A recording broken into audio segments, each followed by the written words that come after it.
তার এবাদতনামা বইয়ের 69 নম্বর পৃষ্ঠায় লিখছে, তার এবাদতনামা বইয়ের 69 নম্বর পৃষ্ঠায় লিখছে, কবিতার নাম আজান। কি নাম? সুন্দর লাগে না নাম শুনে?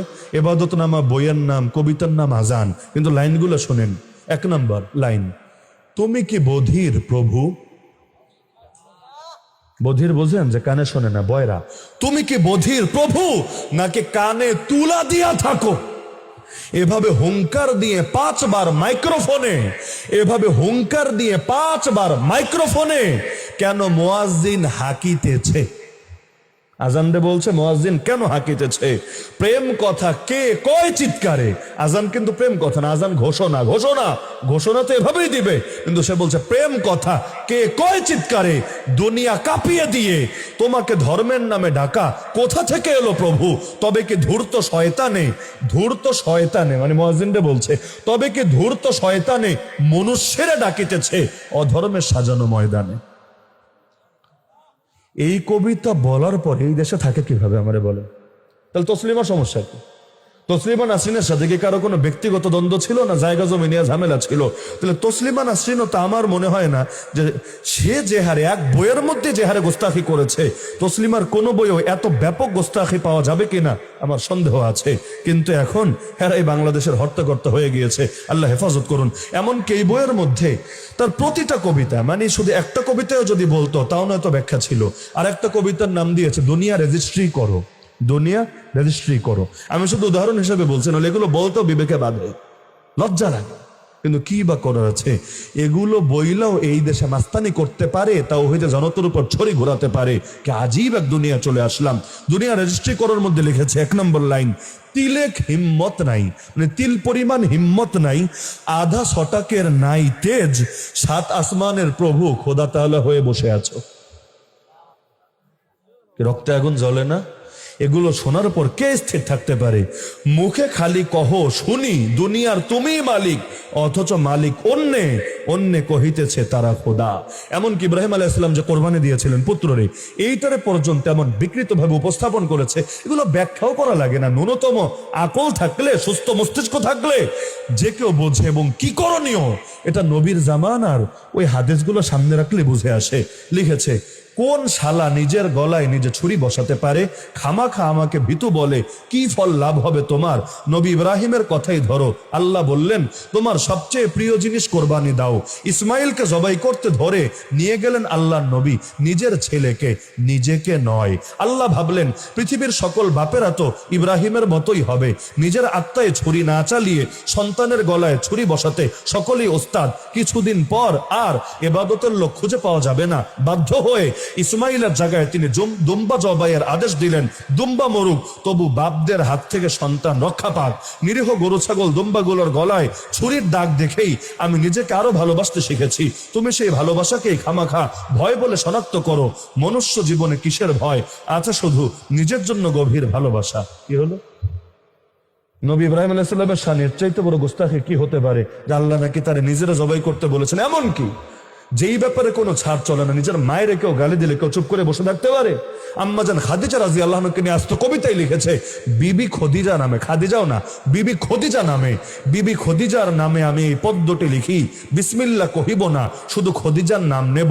প্রভু অনুমতি দাও, গোস্সা করিও না, একবার শুধু তার নামে এই পদ্মখানি লিখিব মাহবুদ। নবীজির নাম উহু, তার নামও নেব না মালিক, শুধু খদিজার নামে, অপরূপ খদিজার নামে। একবার দুনিয়ায় আমি সব নাম ভুলে যাব, তোমাকেও ভুলে যাব, ভুলে যাব নবীকে আমার। একমাত্র তিনি প্রভু, একমাত্র তার চাকুরিতে উট ও ব্যবসা লয়েছিল মোর নবীজি বহাল। তুমি ডাট মারিও না, আল্লাহকে বলছে তুমি ডাট মারিও না। নবী ছিল তোমার হাবিব, কিন্তু খদিজার ছিল বেতনের বাধা কর্মচারী। সব নারী জানে তুমি খাটো হয়ে আছো এইখানে তোমার খাতিরে, তবু প্রকাশ্যে তা জাহির করে না। এগুলো বলার পর এর বিরুদ্ধে কি মামলা হয়েছে, কি অ্যাকশন হয়েছে? অথচ এই দেশের কোনো বড় নেতারা নিয়ে যদি একটা কথা ওয়াজ করতে গিয়েও করে এদিক থেকে সেদিক হয়, ওই হুজুরের বিরুদ্ধে কি অ্যাকশন হবে বলেন? অথচ নবীকে গালি দেওয়া হচ্ছে। মক্কার যুগের কথা, মদিনার যুগের কথা বলছি না। আল্লাহ রাসূল শুধু একটা বাক্য বলেছেন, ওয়াল্লাহি ওয়াল্লাহি লাকাদ জিতুকুম বিযবহি, আল্লাহর কসম আমি তোদের কাছে জবাই নিয়ে এসেছি। কখন বললেন? মক্কায়। কাদেরকে বললেন? নেতাদেরকে। কোন নেতা? যারা তারা গালি দিয়েছে। সাহাবী বলেন, যিনি বর্ণনা করেছেন, যেই কয়টা সেখানে ছিল ওদের সব কয়টারে আমি জবাই হয়ে পড়ে থাকতে দেখেছি বদরের ময়দানে। বিচার করেছেন কে? বিচার করেছেন কে? মক্কার যুগের কথা, কিন্তু ওই যে নবী বলেছেন তোদের কাছে জবাই নিয়ে এসেছি। আল্লাহ ঠিকই মক্কায় ওই বদরের ময়দানে মুসলমান কি দিয়ে শাস্তি দিবে? মুসলমানের কাছে আছে নাকি? 2টা তরবারি মাত্র। 305 জন নেমেছে ময়দানে, বাকি 8 জন অন্যান্য দায়িত্বে, সব মিলালে 313 মিলে 1000-এর মোকাবেলা করবে কিভাবে? তো মুসলমান কিছু করে না রে ভাই, সব তো আল্লাহই করে। মুসলমান তো যাচ্ছে ওসিলা। আল্লাহ কত কিছুরই তো ওসিলা বানাতে পারে। নমরুদকে ধ্বংস করেছিলেন, কোন মুসলমান লেগেছিল? ফেরাউনকে চুবিয়ে মেরেছিলেন, কারে লেগেছিল? এই আব্রাহার হস্তি বাহিনীকে বরবাদ করেছিলেন, কোন জিনিস লেগেছিল? আজকের পাগলরা ভাবে এই দেশে ইসলামের বিজয় হবে কিভাবে? ওরা দেখে হুজুররা দুর্বল, সাধারণ জনতা দুর্বল, ইসলামপন্থীরা দুর্বল, ওরা ভাবে আরে এই দেশ মনে হয় ওদের 14 গোষ্ঠীর হয়ে গেছে, এখানে কখনো আল্লাহর বিজয় হবে না, রাসূলুল্লাহর বিজয় হবে না, কোরআনের বিজয় হবে না। কিন্তু ওরা জানে না বিজয়ের মালিক হুজুররা না, বিজয়ের মালিক তাওহীদ জনতা না, বিজয়ের মালিক স্বয়ং আল্লাহ। আল্লাহ যখন বিজয়ের ফয়সালা করবেন, পৃথিবীর সবাই মিলে সেই বিজয় রক্ষা দিতে পারবে না। হ্যাঁ, এই কথা শুনে আবার ফরহাদ মজহর টাইপের, নাস্তিক টাইপের লোকেরা বলতে পারে আল্লাহর হাতেই যদি বিজয় থাকে, তোমরা এখনো বিজয়ী হলে না কোন দুঃখে? জবাব সিম্পল, বিজয় আল্লাহরই হাতে। তবে এখনো আল্লাহ বিজয় দেন নাই কেন জানেন? আমাদের দাম বাড়বে কিভাবে? কিছু কোরবানি যদি নাই দেই, রক্ত যদি কিছু নাই ঝরে, কিয়ামতের দিন মুক্তি পাবো কিসের ভিত্তিতে? জীবনে তো এমন 2 রাকাত নামাজও পড়তে পারি নাই যেটা আল্লাহরে দেখানোর মতো, এমন একটা সেজদাও দিতে পারি নাই যেটা আল্লাহকে দেখানোর মতো। দিনের জন্য কিছু অবদান যদি না রাখতে পারি, আরে জামানার বেলাল যদি না হতে পারি, জামানার সুমাইয়া যদি না হতে পারি, জামানার হুসাইন যদি না হতে পারি, হাসরের ময়দানে তাদের সাথে মিলিত হব কিভাবে? কিয়ামতের ময়দানে আল্লাহর কাছে দামি হব কিভাবে? এই কোরবানি আল্লাহ এজন্য নিচ্ছেন না আল্লাহ আমার আপনার রক্তের মুখাপেক্ষী, বরং এজন্য আল্লাহ চাচ্ছেন বান্দা দামি হোক, বান্দার কিছু কোরবানি দেওয়ার সুযোগ হোক, বান্দার কপাল খুলে যাক। না হলে ইসলাম জিন্দা করতে নবীর 13 বছর কেন লাগলো? তয়েফের ময়দানে গিয়ে রক্ত হলো। সর্বশক্তিমান তো আল্লাহ, চাইলে তো প্রথম দিনই পারতেন। এত কিছু কেন লাগলো? যে জন্য লেগেছে আজও এজন্য সময় লাগছে। কিন্তু বিজয়ের মালিক কে? আল্লাহ। যখনই আমরা উপযুক্ত হব, কোরবানি ঠিকভাবে দিয়ে ফেলতে পারবো, আল্লাহর নুসরত নেমে আসবে। দলিল কোরআন, ইন তানসুরুল্লাহ ইয়ানসুরকুম। যদি আল্লাহর সাহায্যে এগিয়ে আসতে পারো, আল্লাহই সাহায্য করবেন তোমাকে। বান্দা আবার আল্লাহর সাহায্য করে কিভাবে? ওই আল্লাহর সাহায্য মানে আল্লাহর দ্বীনকে সাহায্য করা।